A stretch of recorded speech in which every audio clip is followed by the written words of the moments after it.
کام اور کاروبار کرنے کے لیے سب سے پہلے انسان کی نیت درست ہونا چاہیے کہ میں یہ کام اور کاروبار اس لیے کر رہا ہوں کہ اللہ کا حکم ہے،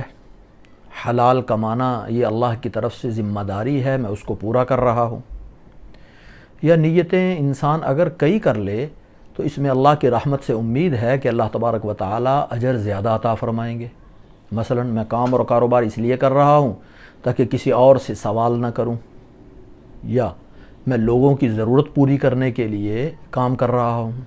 یعنی جن کی ذمہ داری مجھ پہ ہے ان کی ضرورت پوری کرنے کے لیے، والدین ہیں، بہن بھائی ہیں، بیوی بچے ہیں، ان کی ضرورت پوری کرنے کے لیے۔ یا میں کاروبار شروع کروں گا، کچھ اور کام کرنے والے بھی شامل ہو جائیں گی، ان کی ضروریات بھی پوری ہو جائیں گی۔ اس طرح کئی نیتیں ہو سکتی ہیں۔ انسان جتنی زیادہ نیتیں کر لے، اللہ کی رحمت سے امید ہے کہ اللہ تبارک و تعالی اجر و ثواب اسی حساب سے زیادہ عطا فرمائیں گے۔ جب انسان کاروبار کرے، سب سے پہلے اپنے وسائل دیکھے، جتنے کے وسائل ہیں اس حساب سے کاروبار شروع کرے۔ پھر جہاں کاروبار کر رہا ہے وہاں کی ضرورت دیکھے، اس ضرورت کا انتخاب کر کے وہ ضرورت وہاں پوری کرنے کی کوشش کرے، اس حساب سے کام شروع کرے۔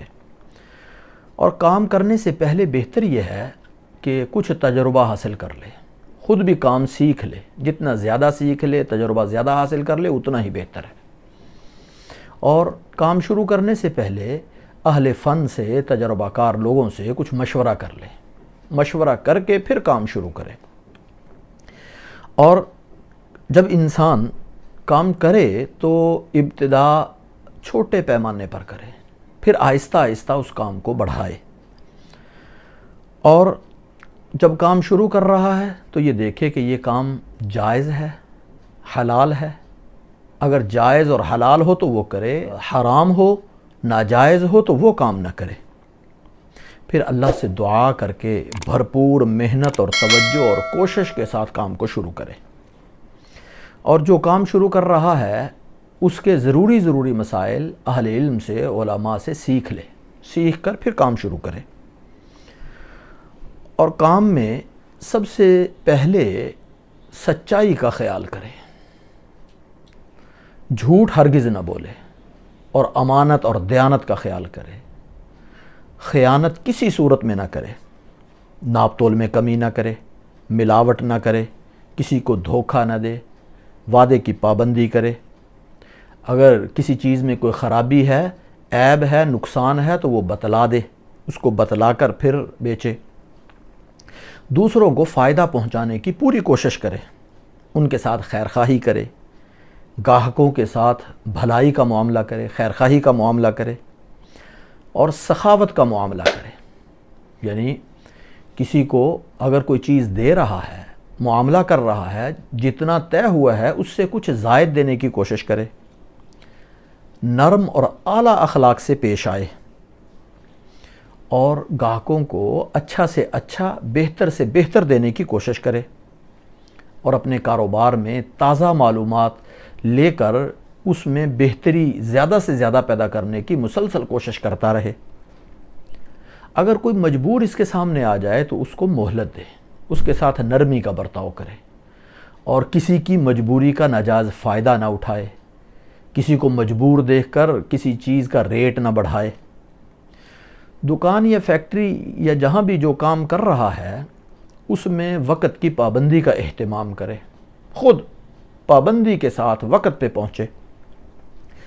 اور محنت کا خود بھی عادی ہو، جو ساتھ کام کرنے والے ہیں ان کو بھی محنت کا عادی بنائے،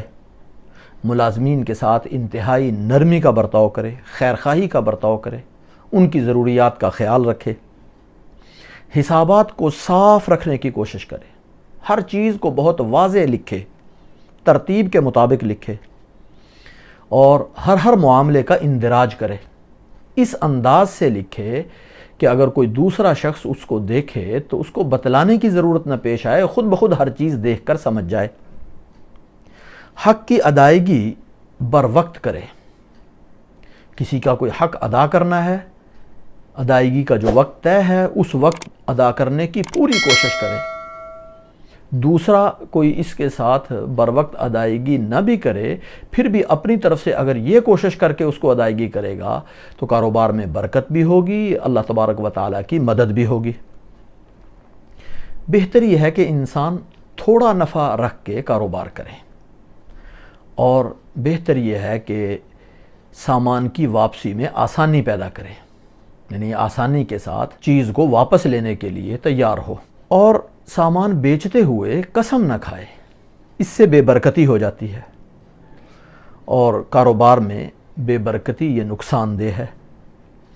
اور ذخیرہ اندوزی نہ کرے، کاروبار میں اللہ کی نافرمانی سے بچے، خاص طور پہ سود سے بچے، اور مشتبہ مال سے بھی بچے، اپنے آپ کو بچانے کی پوری کوشش کرے۔ کاروبار کرتے ہوئے باقی جو اللہ تعالیٰ نے فرائض اس کے ذمہ رکھے ہیں، نماز ہے، روزہ ہے، زکوٰۃ ہے، وہ سارے فرائض، اللہ کے جو حقوق دوسرے ہیں، ان کو بر وقت پورا ادا کرنے کی پوری کوشش کرے، اور کاروبار کرتے ہوئے صدقہ خیرات کرے، اس کا اہتمام کرے، اور رشتہ داروں کے ساتھ صلہ رحمی کرے۔ یہ دونوں چیزیں، صدقہ خیرات اور صلہ رحمی، یہ بھی کاروبار میں برکت اور ترقی کا ذریعہ ہیں۔ ان اصولوں اور ان شرائط کے ساتھ اگر انسان کاروبار کرے تو بظاہر دیکھنے میں یہ مشکل نظر آتا ہے۔ آج کل کے ماحول میں انسان سمجھتا ہے کہ شاید یہ مشکل ہے، لیکن اگر انسان کا عزم، ارادہ، ہمت اگر مضبوط ہو، جتنی زیادہ مضبوط ہوگی اتنی زیادہ اس کے لیے آسانی ہوگی، اور اگر ارادہ کمزور ہو تو پھر اس کے لیے مشکلات زیادہ ہوتی ہیں۔ اور اپنے ان اصولوں پہ رہ کے اگر انسان کاروبار کرے تو پھر بھی مشکلات ہیں، اور دوسری صورت میں بھی اگر اصول اور شرائط کے خلاف کاروبار کرے تو پھر بھی مشکلات ہیں۔ مشکلات دونوں صورتوں میں ہیں، لیکن دونوں کی نوعیت میں تھوڑا سا فرق ہے۔ اگر انسان اس کو سوچ لے، یعنی اگر اصولوں کے ساتھ کاروبار کرے گا تو پھر وقتی طور پہ شاید زیادہ مشکلات ہوں، یعنی چیز جب بیچے گا تو بکے گی نہیں، اگر سچ بولے گا، سچ بول کے وہ چیز جلدی بکے گی نہیں، لیکن آہستہ آہستہ کچھ عرصے کے بعد اس کا اعتماد اتنا بحال ہو جائے گا، پھر زبان سے جو کہے گا سب لوگ اس کی بات کو مانیں گے۔ یعنی شروع میں مشکلات کچھ زیادہ ہوں گی، لیکن آہستہ آہستہ اس کی مشکلات کم ہوتی جائیں گی اور کاروبار بڑھتا جائے گا۔ دوسری صورت میں اگر اصول و شرائط کے ساتھ کاروبار نہیں کر رہا، خیانت کے ساتھ کر رہا ہے، جھوٹ کے ساتھ کر رہا ہے، پھر بھی مشکلات ہیں۔ جب دوسرے کو دھوکہ ہوگا تو وہ بدظنی پیدا ہوگی، آہستہ آہستہ اس سے اعتماد اٹھ جائے گا، اور جب اعتماد اٹھ جائے گا تو کاروبار تباہ ہو جائے گا۔ بالکل اسی طرح کہ وقتی طور پہ تو چیز بک گئی، فائدہ ہو گیا، لیکن مستقل کام خراب ہو جاتا ہے، اور کاروبار ترقی بھی کرتا ہے اور کاروبار میں برکت بھی ہوتی ہے اگر ان اصولوں اور ان شرائط کی پابندی کی جائے۔ اور ویسے بھی اللہ کے محبوب آقا دو عالم صلی اللہ علیہ وسلم فرماتے ہیں، التاجر الصدوق الامین مع النبیین والصدیقین والشہداء والصالحین۔ اگر انسان تجارت کرے اور اس میں سچائی، امانت، دیانت کا خیال کرے، اللہ تبارک و تعالیٰ اس کا حشر انبیاء کے ساتھ، صدیقین، شہداء، صالحین کے ساتھ فرمائیں گے۔ اگر اس کا تصور کرے اور دنیا کی ان مشکلات کو دیکھے تو یہ مشکلات بہت تھوڑی ہیں، اور وہ مرتبہ اور مقام جو انبیاء اور شہداء اور صالحین اور صدیقین کے ساتھ ہے وہ بہت اونچا ہے۔ اور اسی طرح یہ یقیناً طے ہے کہ انسان اگر ان اصولوں کے ساتھ کرے، وقتی طور پہ کچھ مشکلات ہوں گی، لیکن آئندہ مشکلات کم ہوتی چلی جائیں گی اور کاروبار میں آسانی ہوگی اور کاروبار بڑھے گا اور ترقی ہوگی۔ اور پھر ان مشکلات میں انسان اگر ان مشکلات کا مقابلہ کر کے ہمت کر لے، ہمت کر کے مایوس نہ ہو، ہمت ہارے نہ، گھبرائے نہ، بلکہ کوشش یہ کرے کہ نت نیا طریقہ، کوئی نہ کوئی طریقہ، نئے سے نیا انداز، بہتر سے بہتر انداز سوچ کر لانے کی کوشش کرے تو اللہ کی مدد اس کے ساتھ ہوگی۔ اللہ تبارک و تعالیٰ اس کے کاروبار کو بڑھائیں گے بھی، اور علماء سے مسائل پوچھتا رہے، پوچھ کے محنت کر کے اگر یہ چلے گا تو انشاءاللہ کاروبار بہت ترقی کرے گا۔ اور پھر یہ بھی ہے کہ ان اصولوں کے ساتھ جب انسان کاروبار کرے گا تو اس کا ایک ایک لمحہ یہ عبادت ہوگا، اللہ کے قرب کا ذریعہ ہوگا، اور اللہ کی رضا کا ذریعہ ہوگا، کاروبار بھی بڑھے گا، عبادت بھی ہوگی، اللہ کا فضل اور کرم بھی ہوگا اور اللہ کی مدد بھی ملے گی۔ تو گویا حاصل یہ، ایک تو ارادہ انسان کا مضبوط ہو، اور دوسرا ابتدا میں تھوڑی سی مشکلات برداشت کر لے تو پھر ضرور انشاءاللہ کاروبار ترقی کرے گا۔ اور ان کا مقابلہ کرنے کے لیے اپنے دماغ سے نت نئے انداز تلاش کرنے کی، نیا طریقہ تلاش کرنے کی کوشش کرتا رہے، تو پھر انشاءاللہ اللہ کی مدد ہوگی۔